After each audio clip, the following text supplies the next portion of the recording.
Hello बच्चों, स्वागत है आप सभी का हमारे YouTube channel study with Aditya में।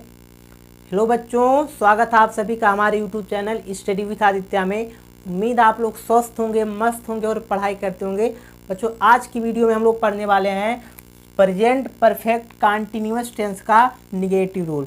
जी हाँ बच्चों, इसके पहले वाले वीडियो में हम लोगों ने पढ़ा था प्रेजेंट परफेक्ट कंटिन्यूअस टेंस का अफर्मेटिव रूल और उसके पहचान, ठीक है। लेकिन इस वीडियो में हम लोग पढ़ने वाले हैं निगेटिव रूल। लेकिन अगर आप लोग इसके पहले जितनी भी वीडियो बनी हैं अगर नहीं देखे हैं तो मैं आपको सजेस्ट यही करूंगा कि सबसे पहले उन वीडियो को देखिए, तभी इसको देखिए, नहीं तो आप लोग इस वीडियो को नहीं समझ पाएंगे, ठीक है। तो देखिए, निगेटिव रूल पढ़ने से पहले आपको पता होना चाहिए कि निगेटिव का मतलब होता क्या। जैसे कि इंट्रोगेटिव का मतलब क्या होता है, अफर्मेटिव का मतलब क्या होता है, सब हम आपको बताए हैं पिछले वाले वीडियोज़ में, ठीक है। तो देखिए, नेगेटिव का मतलब क्या होता है, जिसमें नहीं आ जाए, किसी सेंटेंस में नहीं आ जाए तो जो आपका सेंटेंस बनता है वो क्या बनता है, नेगेटिव सेंटेंस बनता है, ठीक है। इंट्रोगेटिव का मतलब क्या होता है, जिसमें कोई क्वेश्चन पूछ ले। तो नेगेटिव का मतलब होता है जिस वाक्य में नहीं आ जाए, ठीक है। तो देखिए, इसका रूल पढ़ते हैं। रूल क्या है, सब्जेक्ट प्लस हैज या have plus not plus been plus first word में ING plus object plus for या सिंस प्लस टाइम। तो ये था आपका नेगेटिव रूल। अगर आपको अफर्मेटिव रूल याद है तो बाकी कोई भी रूल है आसानी से याद हो जाएगा। तो इसमें देखिए केवल नॉट आकर के जुड़ा है। अगर आप अफर्मेटिव रूल याद किए हैं तो देखिए नेगेटिव रूल में केवल और केवल नॉट आकर के जुड़ गया, बाकी सब चीज़ें वही हैं, ठीक है। तो रूल आपको याद होना चाहिए, क्योंकि रूल नहीं याद होगा तो उसका ट्रांसलेट नहीं कर पाएंगे आप लोग, ठीक है। तो देखिए, पहला एग्जाम्पल है, क्योंकि हम चीज़ें एग्जाम्पल के माध्यम से समझते हैं, एक्सरसाइज के माध्यम से समझते हैं, तो हम लोग निगेटिव रूल को भी एक्सरसाइज और एग्जाम्पल के माध्यम से ही समझेंगे। तो देखिए, पहला एग्जाम्पल आपका है, माली 3 घंटे से फूल नहीं तोड़ रहा है। तो सबसे पहले देखिए टेंस पहचान लीजिए। यहाँ देखिए रहा है, ठीक है। तो जिस हिंदी वाक्य के अंत में रहा है, रही है, रहे हैं, क्या होता है, प्रेजेंट कंटिन्यूअस। जी हाँ, प्रेजेंट कंटिन्यूअस भी होता है, लेकिन रहा है, रही है, रहे के बाद भी अगर समय भी दिया हो तो आपका प्रेजेंट परफेक्ट कंटिन्यूअस होता है। अगर यहाँ समय नहीं होता, ऐसा होता माली फूल नहीं तोड़ रहा है, तब तो आपका प्रेजेंट कंटिन्यूअस होता है। लेकिन यहाँ देखिए लिखा माली 3 घंटे से, मतलब समय भी दिया है और अंत में रहा भी है, ठीक है। तो आपका हो गया प्रेजेंट परफेक्ट कंटिन्यूअस। हम आपको पहचान में बता ही दिए थे, ठीक है। तो पहचान याद कर लीजिएगा जा करके उस वीडियो में। अब देखिए, इसका ट्रांसलेशन करना चाहते हैं तो सबसे पहले आपको रूल याद होना चाहिए। रूल है आपका सब्जेक्ट पहले लगा देना है। सब्जेक्ट इसमें क्या है, माली, ठीक है। माली आपका एक नाउन है, तो हम लोग लिखेंगे माली का इंग्लिश क्या होता है, द गार्डनर। ये हो गया सब्जेक्ट, क्योंकि सब्जेक्ट लगाना था तो सब्जेक्ट लगा दिए। अब देखिए, आपको हैज या हैव लगाना है। अब यही बच्चे नहीं समझ पाते हैं कि हैज या हैव लगाएं, ठीक है। तो हम आपको हमेशा बताते हैं, मतलब बताए हैं, नोट भी लिखवाए थे, हैज का प्रयोग सिंगुलर नाउन के साथ या ही सी इट के साथ। तो यहाँ देख लीजिए, गार्डनर क्या है आपका, सिंगुलर नाउन है, तो सिंगुलर नाउन के साथ हैज का प्रयोग, तो हम लोग यहाँ लिख देंगे हैज। अब देखिए, हैव तो लगाना नहीं है क्योंकि दोनों में से कोई एक लगाना था। अब आपको लिखना है नॉट, तो लिख देंगे नॉट। अब आपको लिखना है बीन, ठीक है। देख लीजिए, रूल आपको पता होना चाहिए, रूल पे ही हम लगा रहे हैं इसका ट्रांसलेट। अब देखिए, आपको लिखना है फर्स्ट वर्ब। फर्स्ट वर्ब देखिए, रहा के पहले क्या है, तोड़। तोड़ को इंग्लिश में बोलते हैं पलक, PLUC के पलक। अब उसी में देख लीजिए जोड़ना आपको ING, पल्किंग।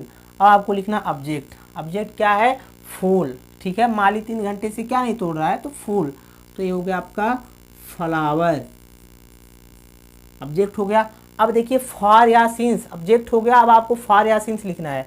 तो फॉर या सिंस हम आपको पिछले वीडियो में बताए हैं, निश्चित समय के लिए सिंस का प्रयोग, अनिश्चित समय के लिए फॉर का प्रयोग। ऐसे भी समझ सकते हैं, या फिर ऐसे भी समझ सकते हैं, कोई जब पॉइंट दिया रहे कि इतने ही बजे से, इतने ही कह सकते हैं साल से, मतलब कोई पॉइंट दिया रहे तब आपका प्रयोग होता है सिंस। कोई पॉइंट वगैरह नहीं दिया रहे तब आपका फॉर का प्रयोग होता है। तो जैसे देख लीजिए यहाँ क्या गया, 3 घंटे से, यहाँ कोई पॉइंट वॉइंट नहीं दिया कि इतने ही बजे से, या एक तरह से ऐसे भी समझ सकते हैं ये आपका अनिश्चित समय है, पता नहीं कब 3 घंटे से। तो अनिश्चित समय के लिए क्या प्रयोग होता है, फॉर, तो हम लोग यहाँ लिख देंगे फॉर। अब देखिए सिंस तो लगाना नहीं क्योंकि दोनों में से कोई एक लगाना था। अब आपको लिखना है टाइम। टाइम क्या है, 3 घंटे से, तो फॉर ये हो जाएगा 3 आवर्स। ये हो गया ट्रांसलेशन किसका, माली 3 घंटे से फूल नहीं तोड़ रहा है। The gardener has not been plucking flower for 3 hours. तो अगला एक्सरसाइज आपका है, वे सुबह से अपना गृह कार्य नहीं कर रहे हैं। अब देखिए पहचान कर लीजिएगा, अंतिम में क्या है, रहे हैं, और यहाँ देखिए समय क्या है, सुबह से।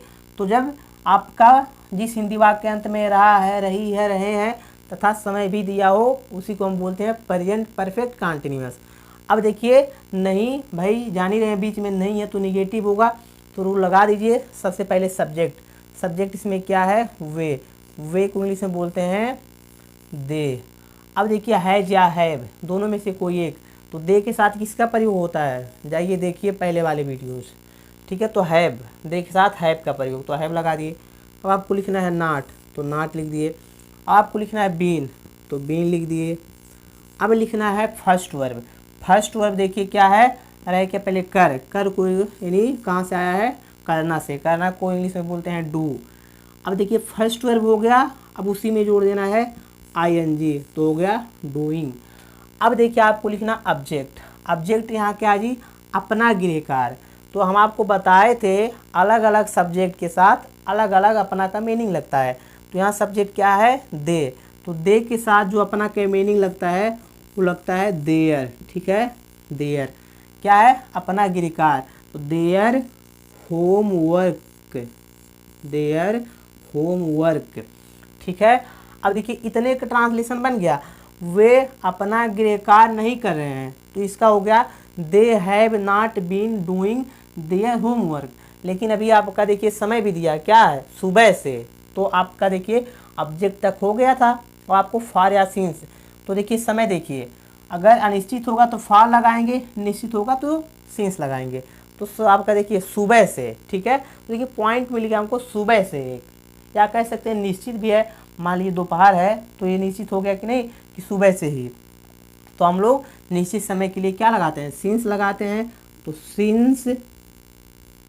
अब आपको लिखना है टाइम, फॉर या सिंस में से सिंस लगा दिया। अब आपको लिखना है टाइम। टाइम क्या है, सुबह से, तो ये आपका हो गया मॉर्निंग, ये हो गया मॉर्निंग। अब देखिए ये ट्रांसलेट हो गया आपका, वे सुबह से अपना गृह कार्य नहीं कर रहे हैं, they have not been doing their homework since morning, ठीक है। तो अगला एक्सरसाइज आपका है, ये लड़के 2 साल से इस विद्यालय में नहीं पढ़ रहे हैं। अब देखिए पहचान कर लीजिएगा, रहे हैं और यहाँ देखिए 2 साल से, मतलब समय भी। तो जिस हिंदी वाक्य के अंत में रहा है, रही है, रहे हैं तथा समय भी दिया हो, उसी को बोलते हैं present perfect continuous tense. Tense पहचान लिए, बीच में देखिए नहीं है तो आपका हो गया निगेटिव। तो निगेटिव का रूल यहाँ लिखा है, लगाइए। सबसे पहले आपको लिखना है सब्जेक्ट। सब्जेक्ट इसमें क्या है, ये लड़के, देखिए पूरा सब्जेक्ट है आपका, ये लड़के, तो ये लड़के का मीनिंग हो जाएगा दीज बॉयज़, ठीक है, ये लड़के। आपको लिखना हैज या हैव। अब देखिए हैज लगाएं कि हैव लगाएं, क्योंकि दीज बॉयज़ बहुत सारे लड़के हैं, मतलब प्लूरल है, तो प्लूरल के साथ हैव का प्रयोग। अब आपको लिखना है जी नॉट, तो लिख दिए नॉट। अब आपको लिखना है बीन, तो लिख दिए बीन। अब आपको लिखना है फर्स्ट वर्ब। फर्स्ट वर्ब देख लीजिए पढ़ है आपका, ठीक है, रहे के पहले पढ़ है, तो इसको इंग्लिश में बोलते हैं रीड। अब देखिए उसी में जोड़ देना है ing, तो जोड़ दिए ing। तो आपको लिखना ऑब्जेक्ट। ऑब्जेक्ट क्या है, इस विद्यालय में, तो हो जाएगा दिस स्कूल, स्कूल। आपको लिखना फॉर या सिंस, तो फॉर या सिंस लगाने से पहले समय देखिए क्या है, लड़के 2 साल से, पता नहीं कब 2 साल से, ठीक है, तो कोई पॉइंट भी नहीं है और आपका ये समय अनिश्चित भी है, तो इसका यहाँ क्या प्रयोग होगा, फॉर। तो फॉर या सिंस में से फॉर लगा दिए क्योंकि समय अनिश्चित था। अब आपको लिखना है टाइम, तो टाइम इसमें देखिए कितना है जी, आपका देख लीजिए 2 साल से, तो फॉर 2 ईयर्स। ये हो गया ट्रांसलेशन किसका, ये लड़के 2 साल से इस विद्यालय में नहीं पढ़ रहे हैं। इसका ट्रांसलेशन हो जाएगा these boys have not been reading in this school for 2 years. ठीक है, इतना आपको समझ में आया। अब देखिए एक एक्सरसाइज आपको खुद से प्रैक्टिस करके मतलब इसको समझ करके कमेंट बॉक्स में लिखना है। ठीक है, क्या है आपका, वह रविवार से खाना नहीं बना रही है। इसका ट्रांसलेशन आपको कमेंट बॉक्स में लिखना है। ठीक है जी, तो चलिए इस वीडियो में इतना ही। अगर आप चैनल पर नए हैं तो हमारे चैनल को सब्सक्राइब कीजिए। अगर आपको वीडियो पसंद आया तो वीडियो को लाइक कीजिए। मिलते हैं अगले वीडियो में, तब तक के लिए जय हिंद, वंदे मातरम। तो चलिए बच्चों, इस वीडियो में इतना ही। अगर आपको वीडियो पसंद आया हो तो वीडियो को लाइक और हमारे चैनल को सब्सक्राइब करें। मिलते हैं अगले वीडियो में, तब तक के लिए जय हिंद, वंदे मातरम। खुश रहिए, पढ़ते रहिए।